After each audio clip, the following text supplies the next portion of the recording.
हाथी और चतुर खरगोश। एक हरे भरे वन में नदी किनारे हाथियों का एक समूह रहता था, जिसका मुखिया चतुर्दंत नामक हाथी था। वर्षों से वह समूह उस वन में सुखमय जीवन व्यतीत कर रहा था। लेकिन एक समय वन अकाल की चपेट में आ गया। नदी का जल सूख गया, वन की हरियाली चली गई और हाथी भूख प्यास से मरने लगे। इस विपत्ति से निकलने की प्रार्थना लिए सभी हाथी अपने मुखिया चतुर्दंत के पास गए और बोले, गजराज, इस अकाल की स्थिति में यदि हम और अधिक इस वन में रहे तो काल का ग्रास बन जाएंगे। यहाँ भूखे प्यासे रहना दुष्कर है। कृपा कर किसी अन्य स्थान की खोज करें जहाँ जल स्रोत और हरियाली हो। चतुर्दंत विचार मग्न हो गया। कुछ देर विचार करने के बाद वह बोला, यहाँ से कुछ दूरी पर एक तालाब है जो पूरे वर्ष जल से परिपूर्ण रहता है। हमें वहीं चलना चाहिए। कल सुबह ही हम सब उस तालाब की ओर चलेंगे। अगले ही दिन सभी हाथी उस तालाब की ओर चल पड़े। 5 दिन और 5 रात की यात्रा पूर्ण कर वे वहां पहुंचे। जल से पूर्ण तालाब को देख वे बहुत प्रसन्न हुए और दिन भर वहां क्रीड़ा करते रहे। संध्या होने पर वे बाहर निकले और वन में चले गए।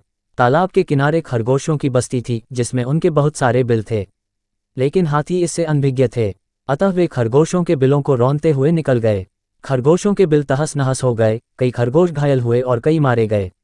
हाथियों के जाने के बाद सभी खरगोश एकत्रित हुए और स्वयं पर आए इस संकट के विषय में चर्चा करने लगे।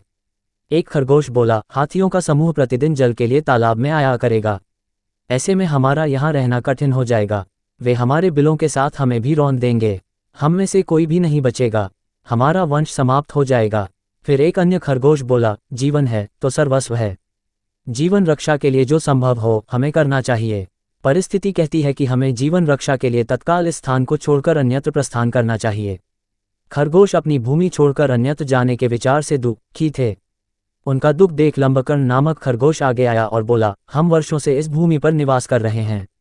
हम अपनी भूमि क्यों छोड़े? इस भूमि पर हमारा अधिकार है। हमें हाथियों से बात कर उन्हें यहाँ आने से रोकना चाहिए। लेकिन उनसे कौन बात करेगा? कौन उन्हें समझाएगा? सभी खरगोशों ने एक स्वर में पूछा।